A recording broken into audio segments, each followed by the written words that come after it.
In a culture of constant outrage, we've developed a habit of reacting to what people say without ever looking at how they are thinking.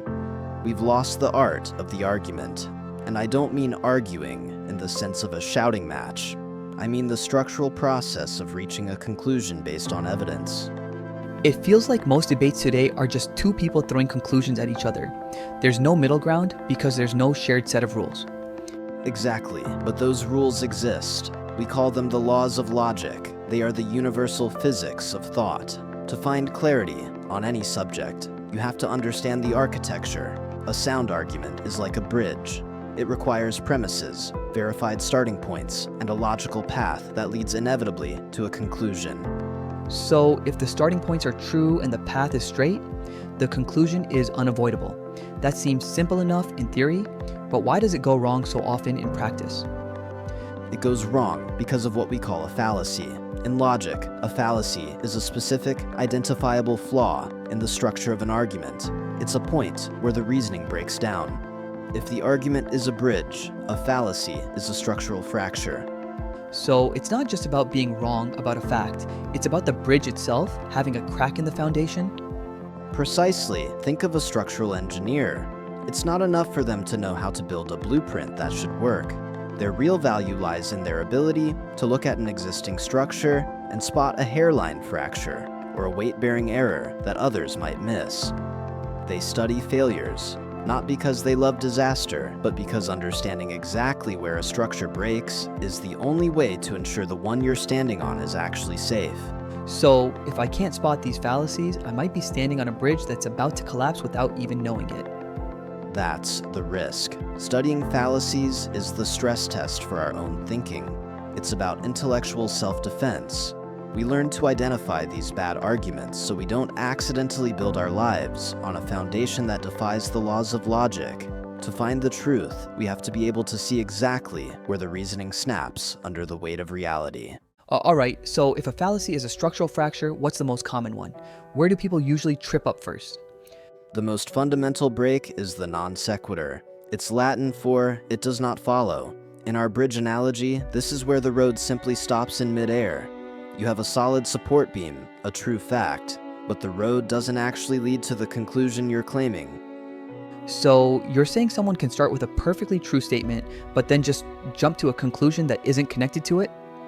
Exactly, and it's dangerous because the starting point is often a power word or a scientific fact that makes the whole thing sound authoritative. You'll hear something like, the DNA molecule is incredibly complex and contains a digital code. Therefore, it's impossible for anyone to ever fully understand its origin. Wait, I see what you did there. The first part is true, DNA is a complex code, but the second part, that we can never understand it, doesn't actually follow from the fact that it's complex. Precisely. The complexity of a lock doesn't prove it can't be picked. It just proves it's complex. Here's another one that hits closer to home for many skeptics. The universe is 14 billion years old, therefore there is no God. Now, look at the architecture of that. Even if we accept the age of the universe as a factual premise, what is the logical link between time and non-existence? There isn't one. The age of a painting doesn't tell you if there was an artist. It only tells you how long the paint has been on the canvas. That's a sound observation. In a non sequitur, the speaker is asking you to take a leap of faith across a gap in logic. They are using a true fact to smuggle in an unrelated conclusion. If we want to stay rooted in reason, we have to refuse to jump. We have to ask, how does point A lead to point B? If there's no road, the bridge is out. We've talked about gaps in the road, but what happens when someone isn't even looking at the same bridge? I've been in conversations where I feel like the other person is winning an argument, but they aren't winning it against me. They're winning it against a version of me they just invented. That is the straw man. It follows a very specific three-step cycle. Distort, attack, and claim victory. It isn't just a mistake in the road. It is a deliberate decision to swap out your opponent's actual starting point for a weaker, fake premise that is easier to knock down. So, it's a tactical swap. Give me an example of how that distortion looks in a real debate. Imagine a skeptic says, I believe scientific evidence should be a primary factor in understanding the origins of life. That's a measured, reasonable premise. But the attacker swaps it. They say, "Oh, so you believe science is the only source of truth, and anything you can't prove in a lab is fake." Wait, that's a huge jump. They turned primary factor into the only source of truth. Exactly. Now that they've distorted the premise, they launch the attack. But you can't prove things like love or justice in a lab. Therefore, your reliance on science is self-defeating and wrong. They claim victory, but they never actually address the original point about science being a primary factor. They just burned down a version of you that doesn't exist. I've seen that happen from the other side too. Someone says they believe an intelligent designer created the universe and that science is a tool we use to discover how he did it.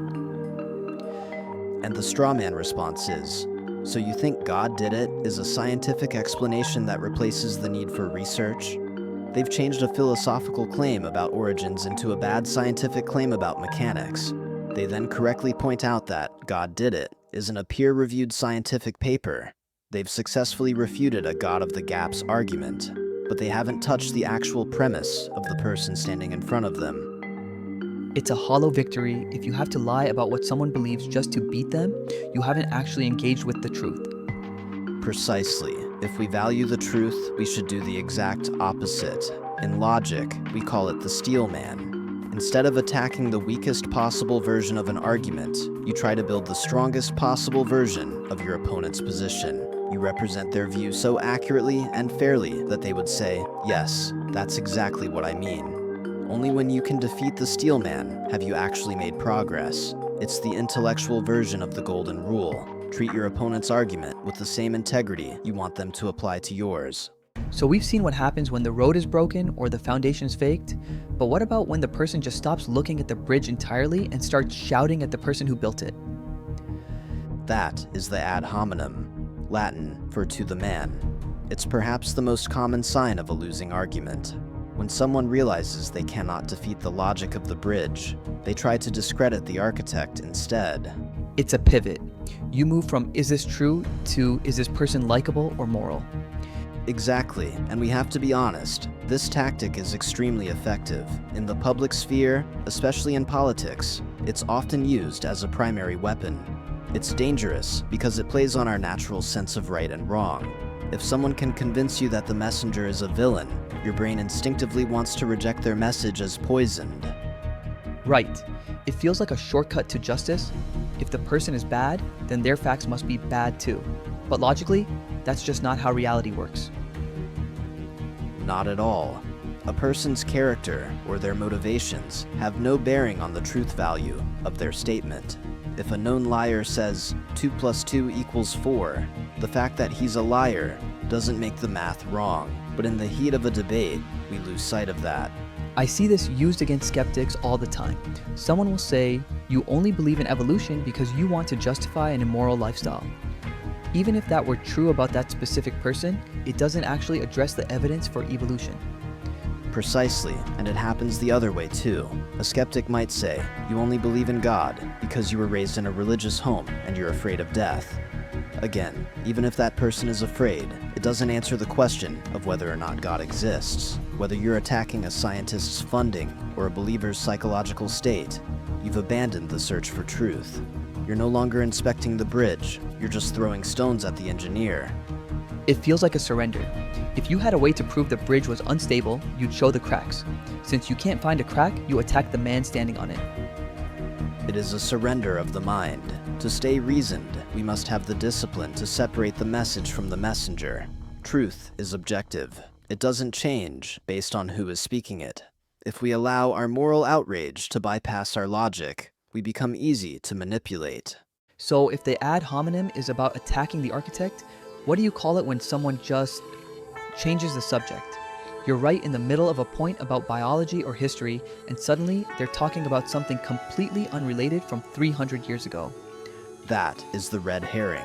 The name comes from a historical technique of using a pungent, smoked fish to cross a trail and throw hunting dogs off the scent. In logic, it's a distraction. It's a topic that might be interesting or even true, but it is logically irrelevant to the point being discussed. It's a way to lead the hounds away from the actual argument.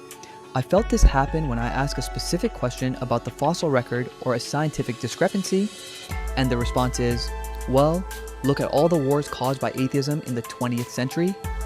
Exactly. Now, the history of secular conflict is a valid and heavy topic for a different conversation.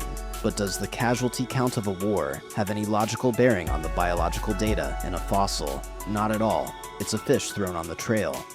And I'm guessing it happens from the other side too. Someone asked about why a good God would allow suffering, and the response is, well, look at how much charity work the church does. Precisely. The church's charity work is a beautiful fact, but it doesn't answer the philosophical problem of pain.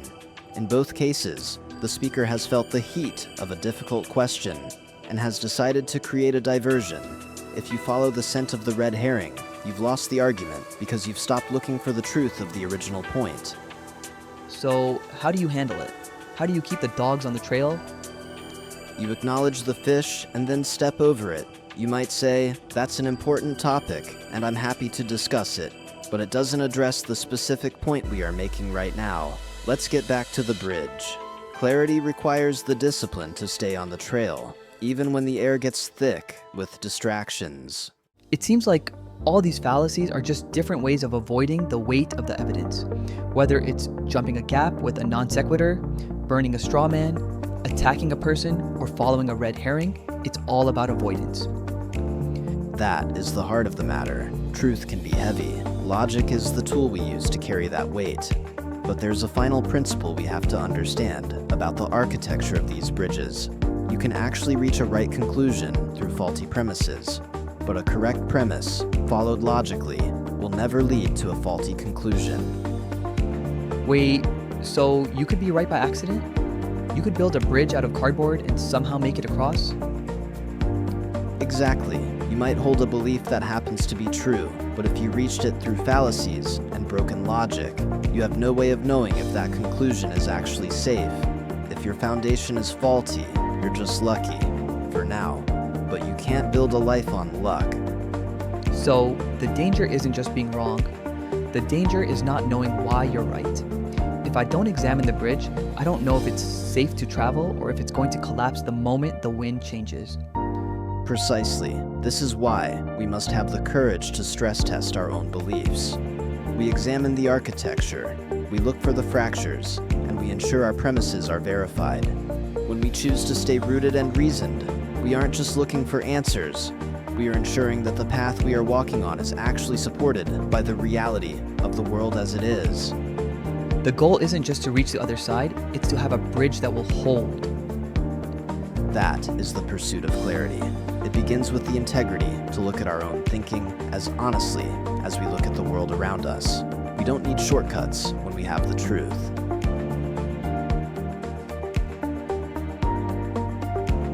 Thanks for watching today. If this video helped clear something up for you, if it sparked a new question, or you made a decision to follow God, we would love to hear from you. You can reach out directly at rootedreasoned@gmail.com or find us on Instagram and TikTok at rootedreasoned. We use your questions to shape our future videos, so don't hesitate to get in touch. Until next time, stay grounded in the Word and reasoned in your faith.